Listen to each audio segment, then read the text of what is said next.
All right, at this time I call to order a budget hearing of the Franklin County Board of Commissioners on Tuesday, May the 31st, 2022 at 5. We apologize for the delay. It's actually about 5:42, 5:43.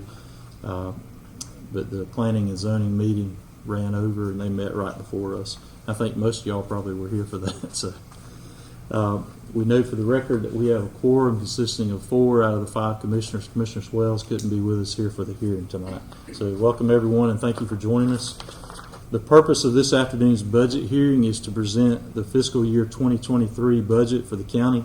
This is our 3rd budget hearing for fiscal year 2023, and as part of this hearing, we'll also receive public comments on the budget.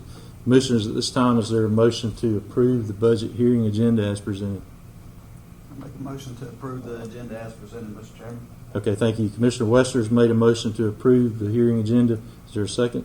I'll second. Okay. Thank you, Commissioner Foster. Second to the motion. Any discussion? Hearing none, all in favor of the motion to approve the budget hearing agenda as presented, signify by raising your right hand. All opposed, same sign. The motion will carry 3-0, and the budget hearing agenda is approved as presented. The first item on the agenda is 3A, and this is the proposed budget for fiscal year 2023. So we're going to turn this over to Mr. Turner to present to us. Thank you. Good afternoon. All right, so this is the 3rd and final budget hearing that we have for the fiscal 23 budget. So you have in front of you just all of the items for that. We'll go through talking about the revenues, expenditures, the CIP, the capital improvement plan, personnel requests, and the COLA. So you have that slide show in front of you. So as we're kind of just looking at our 2023 revenues, we'll have just a little bit of an increase to that, a few factors with that and a few expectations that we have. So 2022 is budgeted at about $23.1 million, with us being projected at 2023 budget at $25.3 million. And you see in front of you the various taxes and what those collections are as far as what that constitutes.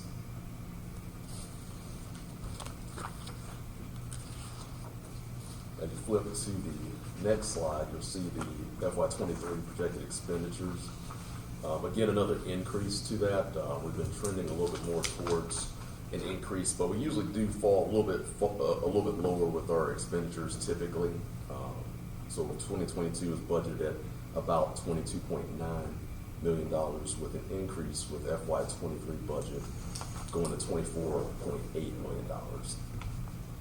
Any questions about revenues and expenditures? And these are all listed by classification expenditures and what those mean for us before I move on.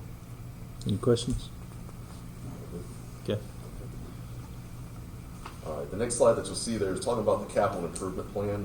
So the capital improvement plan, or CIP, is your 5-year plan. Just looking at capital projects that we have, this is just what the list of expenditures, what that dollar value is for us. So we've created a plan just looking at various projects. We'll have a lot of building maintenance, a lot of equipment replacement that's included within that. But basically anything that's of capital value, so over $5,000 as an asset to us, is considered capital. And as you look at those numbers, you will still see some change in the outer years, kind of with the way that you approve a 5-year capital plan. Is you'll have this as your baseline to that. You'll have some moving pieces within it as far as the actual projects themselves. But within that, you'll still kind of stay around that relative number. You always go back through every single year and recost those. So as we go back in a few years and look back, there could be some changes to what the actual value is to say a FY26 could be, as you're revaluing what those projects are, what the costs are. A lot of factors to that. Inflation, there could be deflation of the values.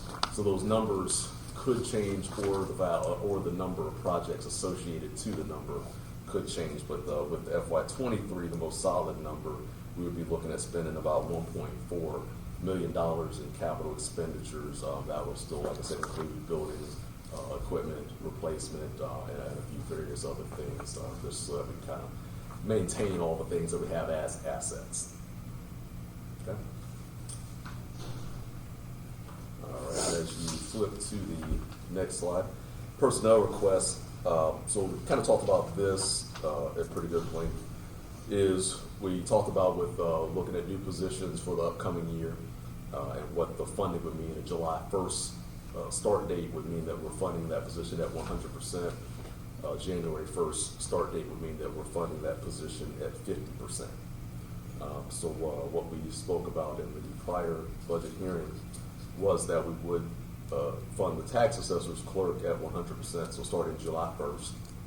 And then on the January 1st, 50% funding would be the sheriff's department, the maintenance technician, public works, would we have a public works / road labor, and then we'd add another marshal / code enforcement officer for the county.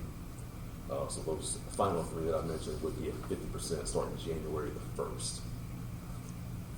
And with funding those, then we will just have to make sure as we do get further along into sort of the tax season, looking at millage rates, we are using the millage rate to be able to accommodate affording those positions. If we don't fund those positions, essentially those positions do go away. So we'll just have to be aware of that, and we'll revisit those calculations as we get a little bit closer to that time frame, just to kind of see what that means, and as we get to digest and everything like that. A lot of those factors will play into exactly what millage rate will mean to us. Any questions for me? Questions? All right, and as you're just kind of looking, final slide is just talking about the consumer price index. So we've had a little bit of a dip in the consumer price index. It's actually come down to 8.3%. We'll probably start to see a possible downward slide, just very slightly, I think, but down from 8.5%.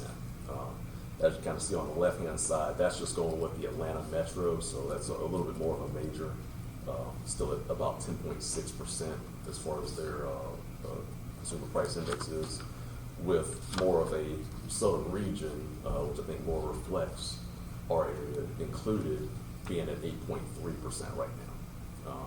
Again, with our COLA that we talked about, we're budgeted for 7%. So we're still not going to meet what the COLA is, but with that having been a continually rising number, there wasn't going to be a way for us to really just keep track with an increasing number without finding a stopping point and just basing our calculations off of that.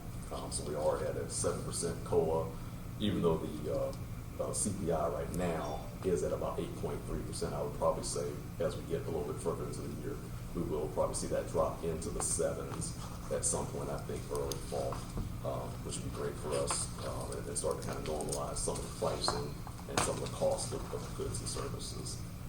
Any questions about anything budget-wise? Any questions? Okay. All right. Thank you.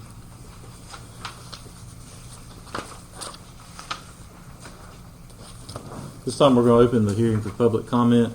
The purpose of this public comment section is to give you, the citizen, opportunities to make comments about the proposed budget. We won't take questions, but you will be able to submit questions to our clerk with the contact information at the end of the meeting, and then we can have somebody contact you in the next few days and try to answer those questions. When you're called, please come up to the podium and give your name and address. Each speaker will have up to 5 minutes if you wish, and we'll have a time display for you to be able to pace your remarks. Each person may only speak once, and you may not yield unused time to another person. All comments at this hearing must be related to the budget. So no other comments outside of the budget, because that's the topic of our hearing. Members of the public are required to follow the same rules of decorum as commissioners, and this includes being civil and respectful and avoiding personal attacks. Members of the public may not interrupt while someone else is speaking. Civility is real important, and we recognize everyone's right to speak at a public hearing, and we encourage them to do so, but public comment will not be used as a forum to disparage others or make derogatory or discriminatory comments against individuals or groups. Such conduct is a disruption of the meeting and will ask those individuals that do so to sit down or leave.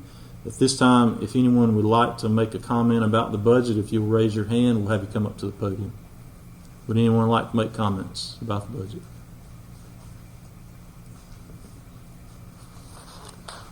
Anyone like to make a comment? Okay, hearing none. Next item on the agenda is announcements. Mr. Turner, do you have any announcements for us? Yeah. Okay. This is just a reminder, we'll have a work session at the end of this hearing starting at 6 o'clock. Commissioner Franklin, do you have any announcements? Commissioner Foster? No. Commissioner West? Okay. Is there a motion to adjourn? I'll make a motion to adjourn. Okay, thank you. Mr. Foster's made a motion to adjourn. Is there a second? I second. Thank you. Mr. Franklin has seconded the motion. All in favor signify by raising your right hand. All opposed, same sign. The motion will carry 3-0, and we stand adjourned. The work session will begin right at about 6 o'clock. Thank you. This time I call to order a work session of the Franklin County Board of Commissioners on Tuesday. I'm sorry, today is Tuesday. It is Tuesday, but it's May the 20th. What is today? The 31st. I'll get it right in a minute. 6 p.m. here at the Justice Center in Carnesville, Georgia. We know that we have a quorum tonight consisting of all 5 commissioners present. In a moment, we're going to have an invocation by Commissioner Franklin, followed by the pledge to the flag. Before we do that, however, we want to ask everyone to stand and join us in a moment of silence for the families of the students and teachers who lost their lives last year. So please stand.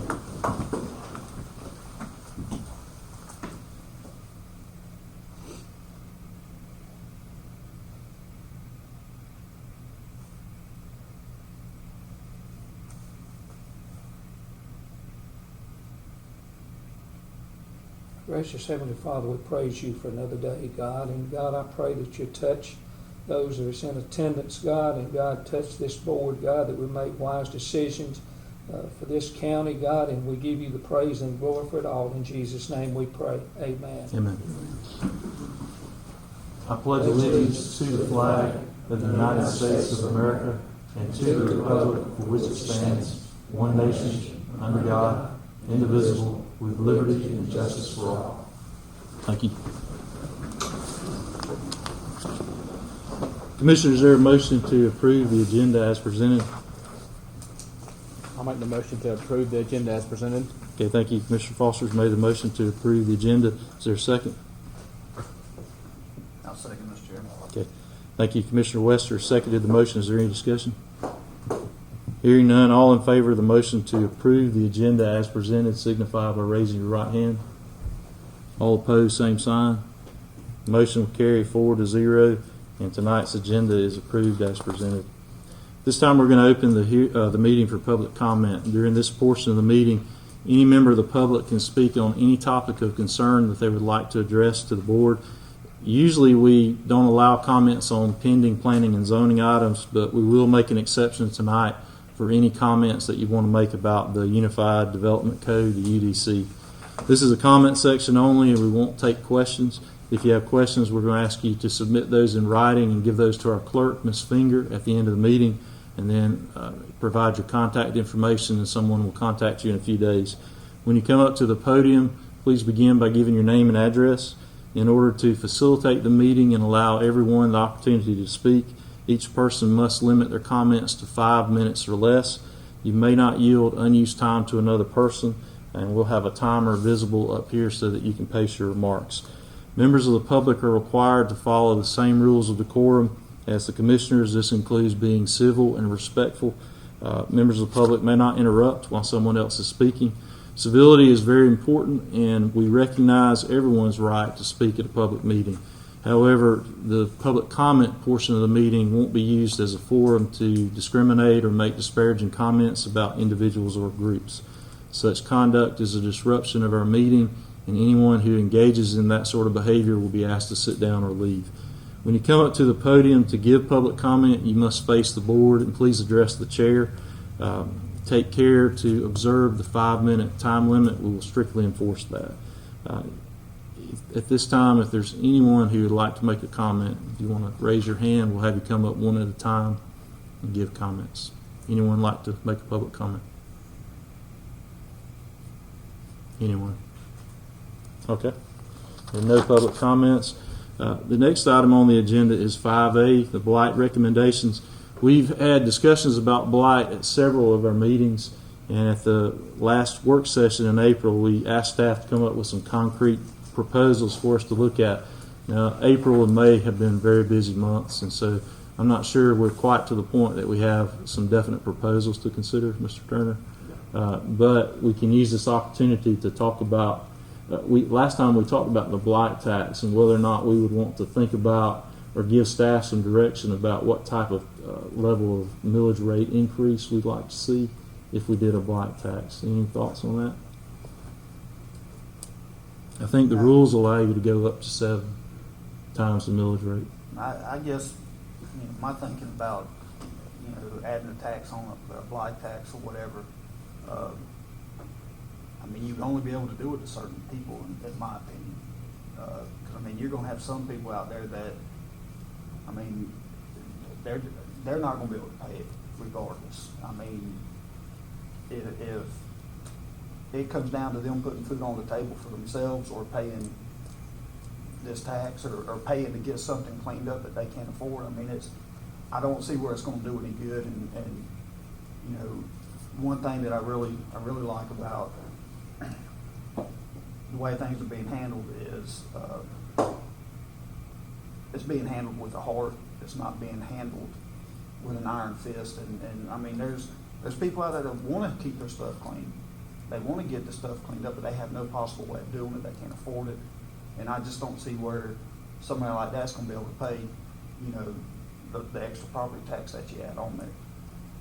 Some, yeah, they can pay it. You got some that are landlords that could, but I don't think you can discriminate against one and not charge another one. That would be my concern.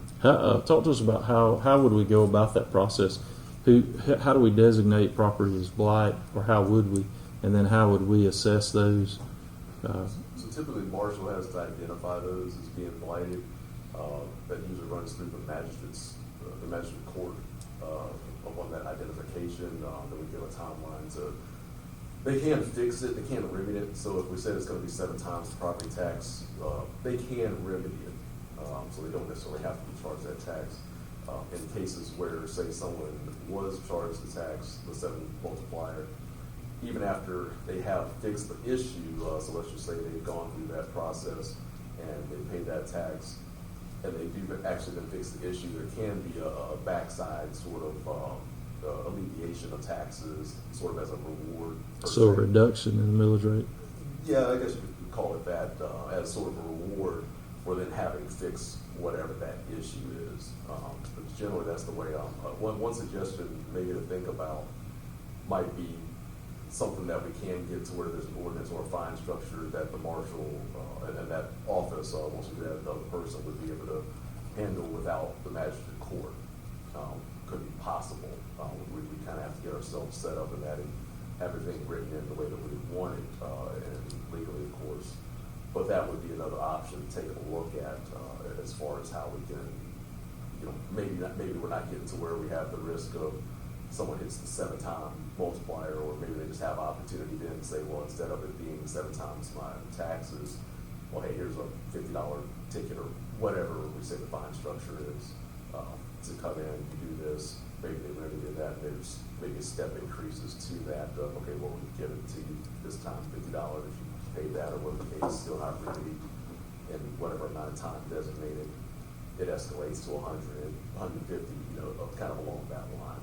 So what all would happen first? Does he identify a property that's blighted and start talking to the owners, say, hey, you need to clean this up, before he assesses any fines or starts any action? So usually you would want to give at least an opportunity for someone to be able to clean up the property.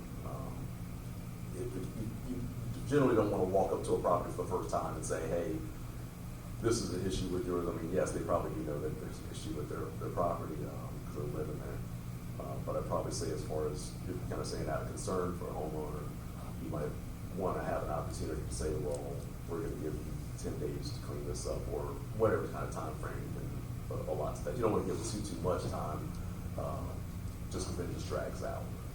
If you start giving these extra 60 days, next thing you know, it's a half year, and then someone hasn't fixed whatever the issue is with their property, there's been no repercussion to it. So something that's reasonable, but on the flip side of that, you want to be reasonable too, because if they have to do something major with their house, can they do it in 10 days? Has to be also a thought. So there has to be some relative medium to that, but that identification probably give them a relative time frame to fix whatever the issue is. And then from there, you start wherever that fine structure is. or if you're going through the process of blighted property, you go through that process.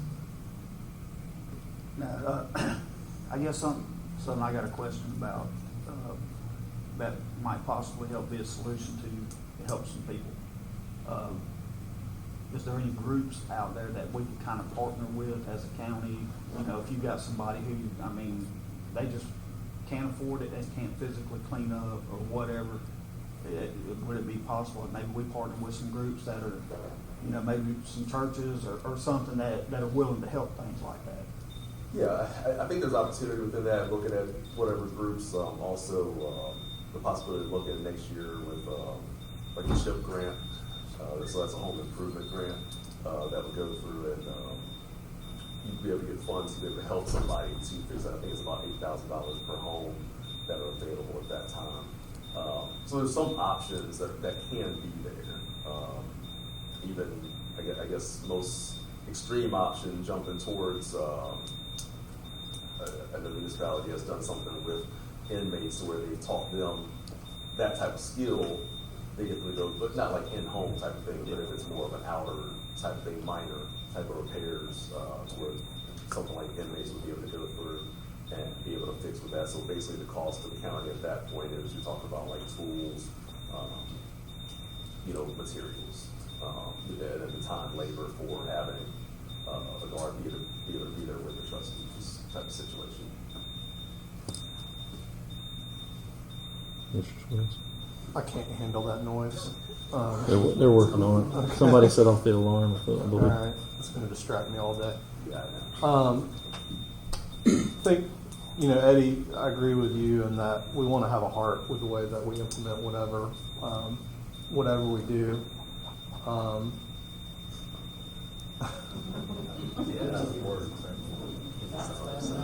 I didn't think it could get worse. That sounds better than the alarm.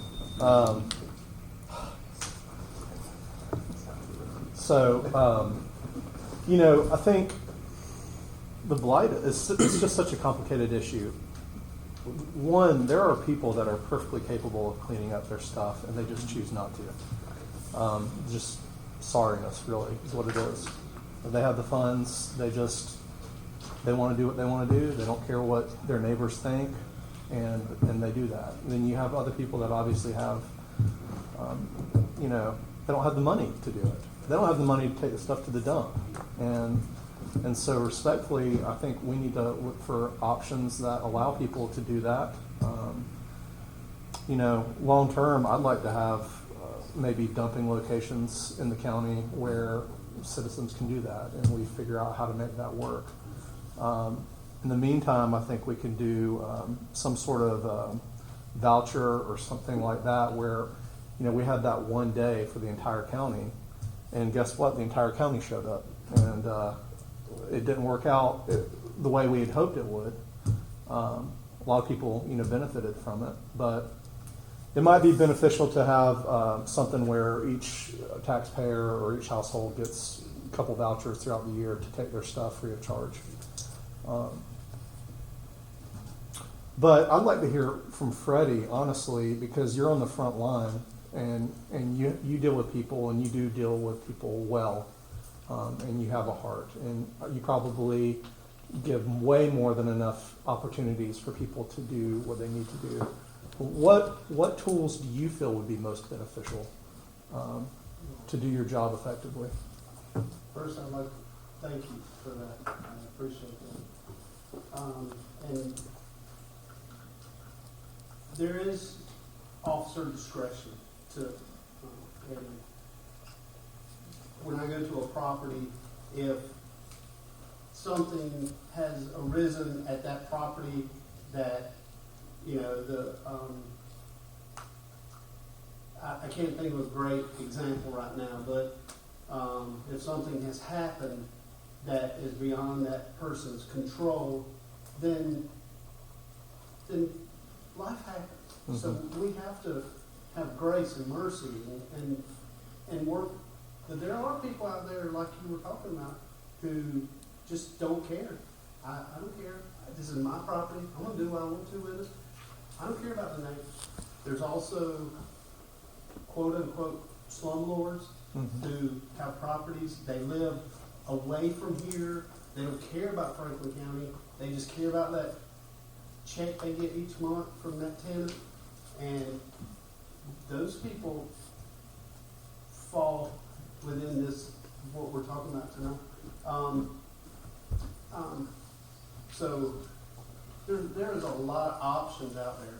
I want to go through what actually happens. I always visit someone and give them a verbal warning, which is, hey, there's been a complaint against your property. This is what the nuisance ordinance says. This is what I see that is not in code or the ordinance that's in that's not up to standard. Let's get this took care of. Here's a copy of the ordinance for you to read for yourself, and here's a copy of the convenience center flyer. So if you need to take anything to the convenience center, and then there's according to what the infraction is, there's a 14 to 30 day window for them to correct, bring their property back up to code. At the end of that 30 days, if there has been, unless there are mitigating circumstances, if there has been no progress whatsoever, then they get a notice of violation. That is a written warning. Then, based off of what the infraction is, 14 to 30 more days, if there's been no progress, or if there hasn't been any mitigating circumstances, then they get a citation. They're required to come to court and talk to the judge. Now, because right now there's courts only held every 90 days, some cases get stretched out pretty far, especially if like the judge chooses to give them another 60 days or something, then they can really get stretched out. But for the most part, that's how it operates. And so, beyond that process, what additional tools would you feel would help you? Would you think it would help to have some sort of in-house county funds or additional rules? I believe, just based off of going to school, talking to other marshals and code enforcement, if we had a schedule, a fee schedule for each of the different ordinances, because some of them are more important than others. And so the first time you come out, if somebody has X, then the fee schedule would start out, at $50 or whatever. And if they had Y, then it may be $150 first time. And that's the way it is with speeding fines or any other fines that even a deputy would give you a ticket for. Mm-hmm. Some are more important than others, or I guess I should say hold a higher priority. But we wouldn't start out there. Of course, I'm a big proponent of verbal warnings. Sometimes you're so used to coming home and it being like this that you get numb to it.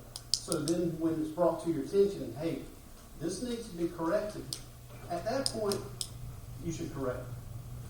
And then the next time maybe start off at a lower, just to get their attention. Or What kind of response rate are you getting to when you give warnings for things like that, code violations? Well, it's really determined, and I hate to say this, different parts of the county respond differently. There are some areas that people who don't mind their properties being a mess, they tend to congregate together for some odd reason. I don't understand that, but it happens. So I'm trying to think of usually a verbal warning will get them started.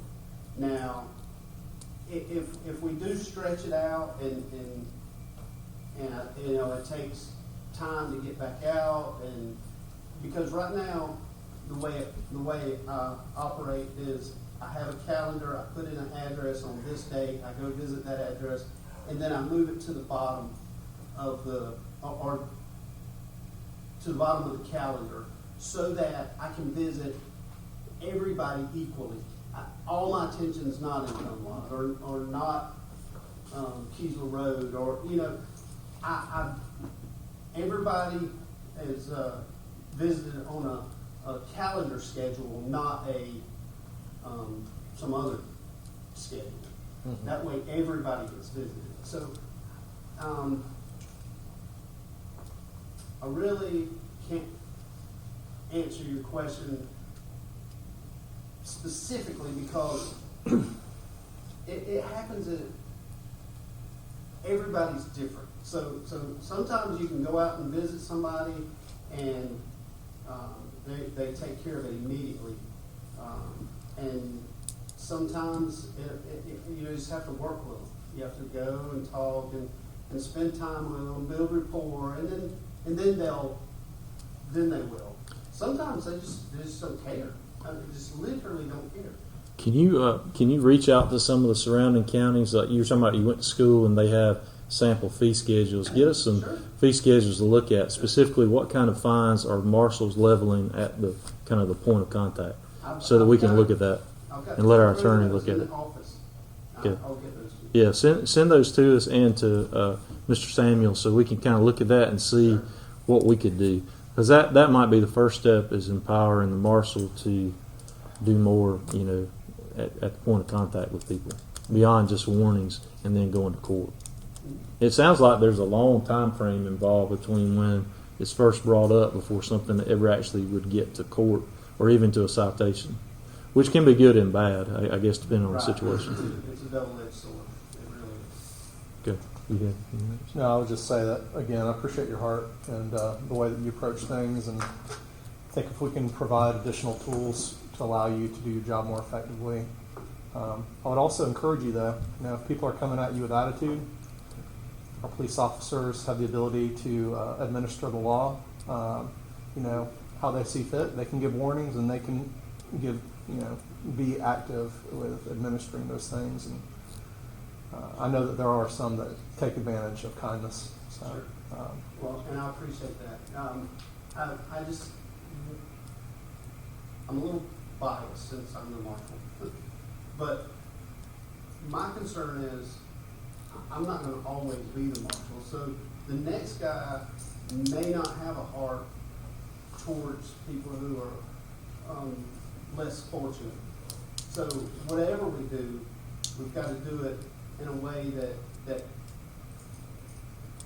may restrict his or her ability to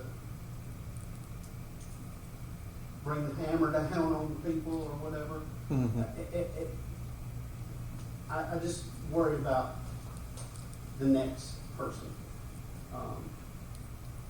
I want the county to be cleaned up. I want it all. If I could wave a magic wand and everybody was up to code, that'd be great. That's not possible, so we have to.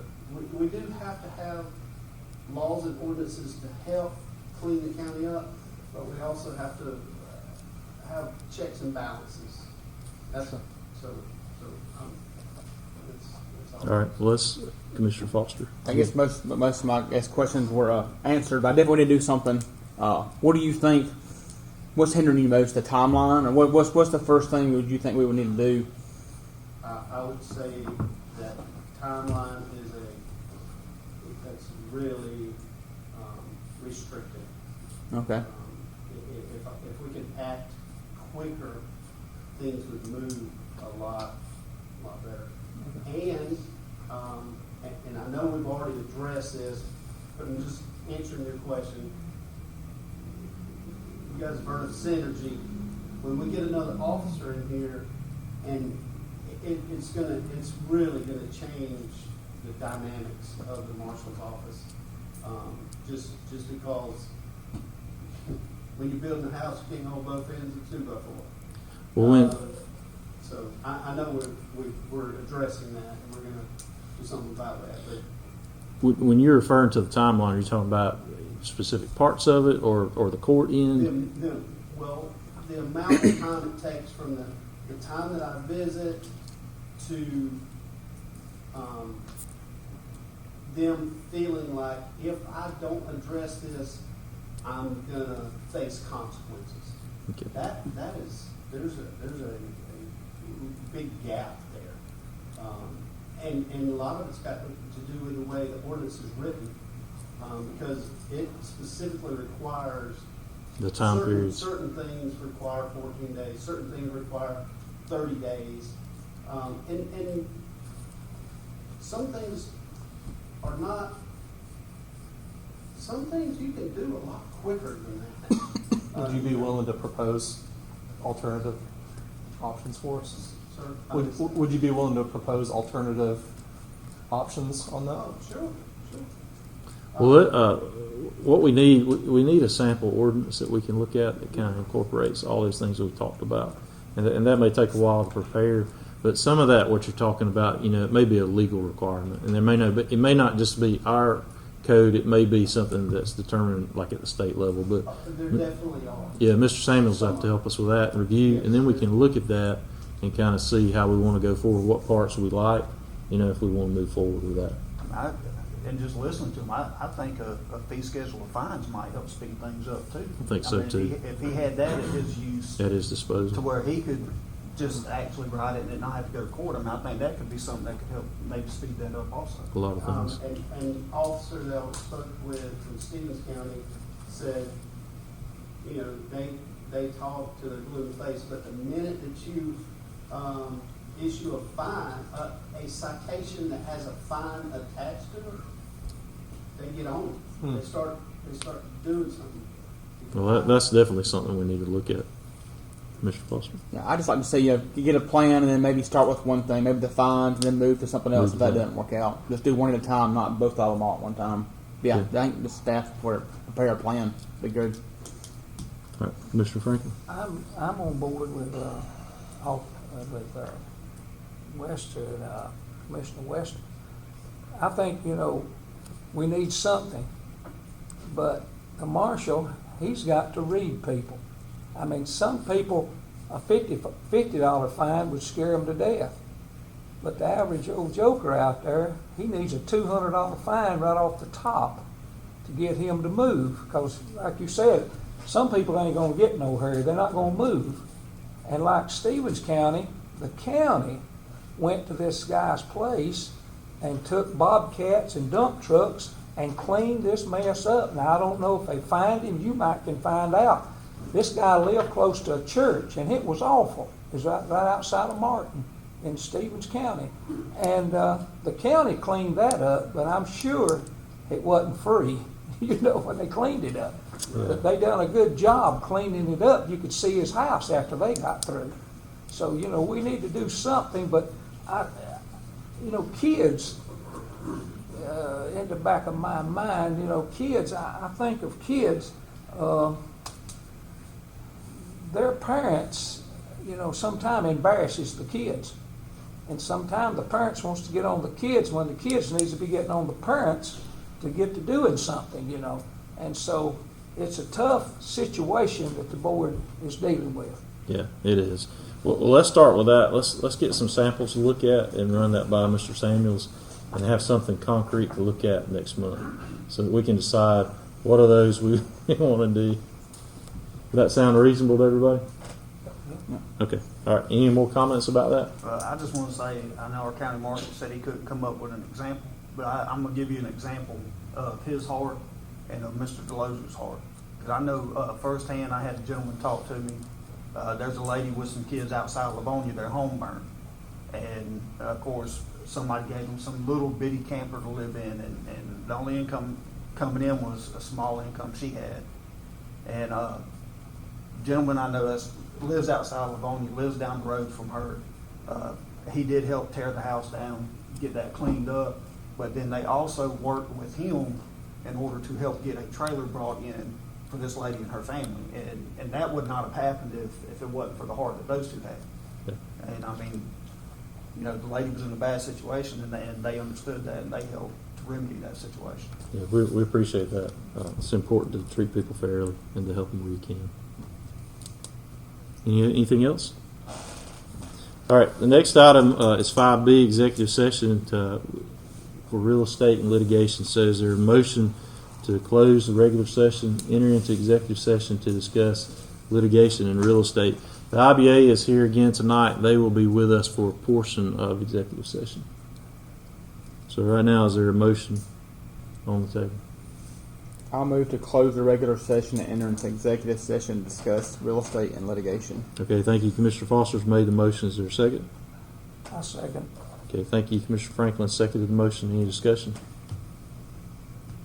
Hearing none, all in favor of the motion to close the regular session, enter into executive session to discuss real estate and litigation, signify by raising your right hand. All opposed, same sign. Motion will carry 4-0, and we're going to go into executive session. We're going to ask everybody to step out tonight, kind of like we did before, into either the lobby or if you want to wait outside. Our meeting is not over, and we will come back and gather everybody back inside before we continue. All right, at this time, is there a motion to close executive session, re-enter regular session, approve the minutes of the executive session, and authorize the chair to sign an affidavit that the board held an executive session and only discussed real estate and litigation? I'll make a motion to close executive session and re-enter regular session, approve the minutes of executive session, and authorize the chair to sign an affidavit that the board held an executive session and only discussed real estate and litigation, Mr. Chairman. Okay, thank you. Commissioner Wester's made the motion. Is there a second? I'll second. All right, thank you. Commissioner Foster seconded the motion. All in favor of the motion to close executive session and re-enter regular session, approve the minutes of the executive session, and authorize the chair to sign an affidavit that the board held an executive session and only discussed real estate and litigation, signify by raising your right hand. All opposed, same sign. The motion will carry 4-0, and the board closes executive session and re-enters regular session. Next item on the agenda is the manager's reports. Mr. Turner. All right, what I've given you, gentlemen, it's actually our unaudited financial report. This is actually going through May 26th. So the likelihood will be there'll be some slight changes to this as we go back through reconciling accounts here in the next several days. But this is the most up-to-date number, so we just went ahead and went with this one for tonight.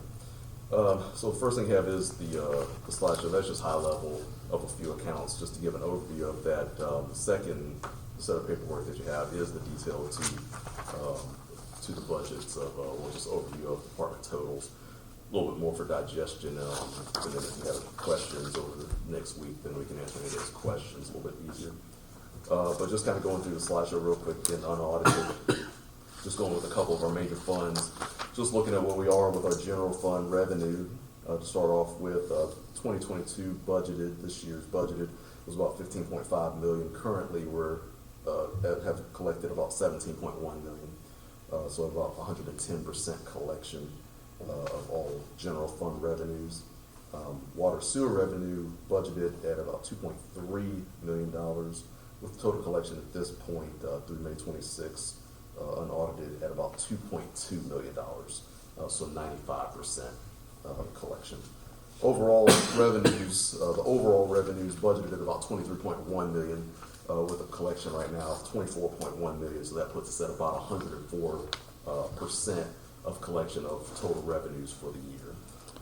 Where is the excess revenue, like in the general fund, coming from? Where are we seeing that over our projections? What we budgeted? It's a multitude of a few places. Some prior year real property tax collection, Okay. a little bit of TAVT, motor vehicle tax. Probably biggest places where you kind of. What about like court fines and things? How are they comparing to what we projected? Are we breaking even there or above?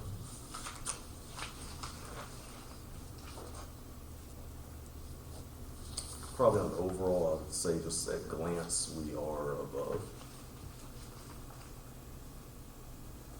Yeah. Looks like on that other chart, the TAVT is very high. Mm-hmm. It's about $200,000. And prior, and like you said, prior year. Yeah, so That's always right. with some growth. I mean, I guess too, with like I said, just running averages, there could have been some growth factors into that. With us budgeting a little bit more conservatively in this budget. I mean, like I said, we did do the budget in about a month for this current year, so we did try to stay a little bit more conservative, just based off of just time frame. Really, was where that kind of put us. But it was still probably in line with prior years.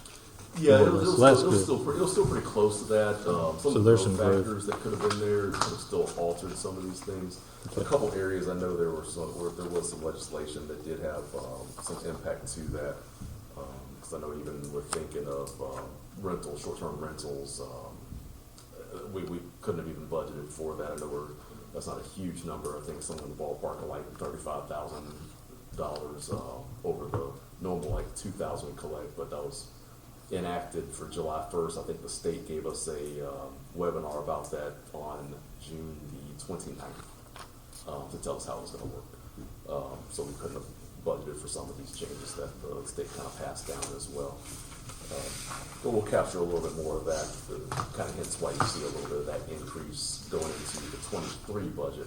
And that's why I kind of gave this to you separately, just so that with us kind of having all the budget and looking at multiple years, I know that can be a little bit confusing if you have both of those in hand sometimes.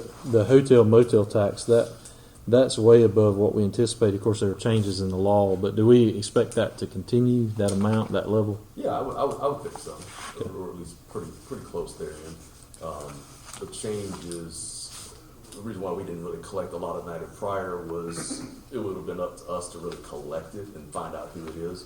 Versus now, if you just simply book a room like Airbnb, the tax is already included into your room, whatever you pay for your room. They then, by a quarterly basis, will send a check to the county. They'll collect that So for it us. kind of works that way for like any of those type of short-term rental companies. It all goes through them automatically, and then they in turn cut a check to the county on a quarterly basis. So we should, I think we'll probably see something pretty relative to that. I would imagine over some time it'll increase, but I mean at about $35,000, I mean it's not a huge number to really look at just this second. Any other revenues questions? Other questions? No. All right, and just then going to the unaudited expenditures. Again, just looking at a couple of our major funds, but with our general fund budgeted at about $15.4 million. Our current actual is about $15 million, 97% usage. So what we'll end up seeing probably for the year is we'll end up being a little bit over on the expense category for the general fund because we are over in the revenues. So we'll still be revenues over expenses, but just a little bit more revenues creates more usage in some situations. Then with our water sewer, budgeted at $3.2 million. Actual is about $1.8 million, so about 55% usage, so a little bit less, but we will have some other things that'll happen as far as buying some meters, doing a few other little things that we'll have before the end of the year that we're working on currently. Expenditure totals, this puts us at budgeted 22.9 for the 22 budget, with our actuals being at 19.7 currently, about an 86% usage rate. So that would track us to tell us that we're going to be under for expenditures. So we're for the rest of the year, we're probably not expecting any major hits that would knock that number up. Nothing of extreme consequence. It's a few little projects and things that we're trying to get done. Only issue to some of those is we'll have to see if we can actually get them done within the year. you can do some accrual basis to kind of charge back into the prior fiscal year, but we'll try to keep our overall finances a little bit more uncomplicated, just for kind of where we are, I think, as a business. Then I think that's a little bit better for us. So we'll try to hit whatever can hit within this year, and anything else, then we'll just move forward. So we shouldn't have, I don't think, too many major expenditures, I think, that are coming out of any particular fund, I think. Okay. Any other questions? You know, we are in economic uncertainty, and depending on who you listen to, we're heading toward a recession, we're in a recession, or a recession's never going to come. But they do come every 10 to 15 years on average. Have you thought about that, any type of considerations that need to be made while we're in good financial standing, where if we are in some uncertain water, we can kind of go ahead without skipping a beat? Yeah, so I think the only thing, if we, I guess depends on the level of what that would be. So I guess as you're thinking levels of either a recession, course correction, Yeah. sort of the first thing you sort of look at is that capital plan. So that's why you kind of separately budget that out. So then that can, so if we were just, let's just say a worst case scenario to where something hit us majorly, there's a big time recession, those are things that can be automatic paused, to where there are going to still be things that we know or get done, but are just going to be either unfunded or just paused for time being. You kind of get just to your bare minimum of operating at that time if you have any type of course correction like that. So just then at that time you're talking about the absolute minimums. There's kind of a sort of a stop on spending on the overall. So when you're talking about just your bare minimums, it's what does it take for us, so your lights on, those kind of things. What are our bare minimums to say that we can operate, we can get through the course of a day. So you kind of start going through there to work on those type of items within your line items to say these are the things that we X, or we pause just to have for that reserve. But on the overall, still at least cash-wise, we're still in good shape.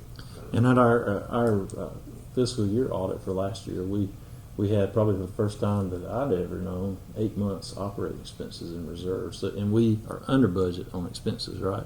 Yeah. So we haven't. So if even a moderate recession, we're going to be all right. I mean, he's right. We have to cut some expenses, but we wouldn't be in dire straits immediately. I'm not trying to raise any unneeded fear. I just want to know that there's a plan in place. No fear. I think out of that question, I think it's a fair question. But I think it is one of those, just as we do look specifically at our bank accounts. Number one thing, making sure that we'll be able to make things like payroll, make sure that we are able to operate on a daily basis. So we do look at those particular items, and that's kind of why we talk about working on those financial policies, especially.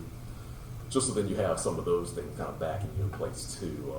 I mean, even the things like investments, you don't get it into any non-liquid investments.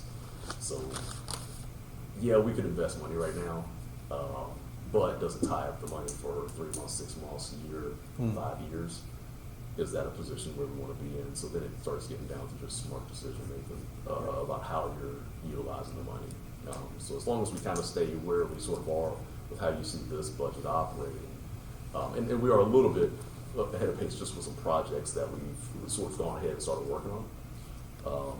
So minus those projects, we're I think in a very safe place. Thank you. Any other questions? Okay. The next item on the agenda is number 7, announcements. So do you have any announcements for us? Just a reminder that with having our final budget hearing tonight, then we will be up for approval of the 23 budget at the regular meeting on Monday. So thank goodness that it takes election time. Last year was hard. Yeah. That's it. Okay. Just a reminder again, and he alluded to that, we have a public hearing at 5:30 and then a regular board meeting at 6 o'clock on Monday night. We want to thank everyone who helped with the Memorial Day service on Monday. We had a good turnout to that. And I just wanted to mention a few people briefly. Dusty Morgan, who's with the National Guard, he led that ceremony again as he did last year. Nick Johnson helped with the ceremony, as did Sheriff Steve Thomas and the Franklin County Sheriff's Department grounds team. Corey Esco sang the national anthem. Willow and Shiloh Morgan and Colby Kate Freeman led the pledge. They had planned for the Boy Scouts to be there, and that didn't work out at the last minute. Marley Scoggins played taps during the wreath-laying ceremony, and Reverend Jerome Hill gave the invocation. And the Patriot Guard were also there, and I believe Tagus Entertainment helped with the sound. So we want to thank everyone who helped with that. On another note, we want to announce tonight that our clerk, Ms. Finger, has submitted her resignation as county clerk. She's going to continue to be with us for the foreseeable future to help us transition as we search for a new clerk.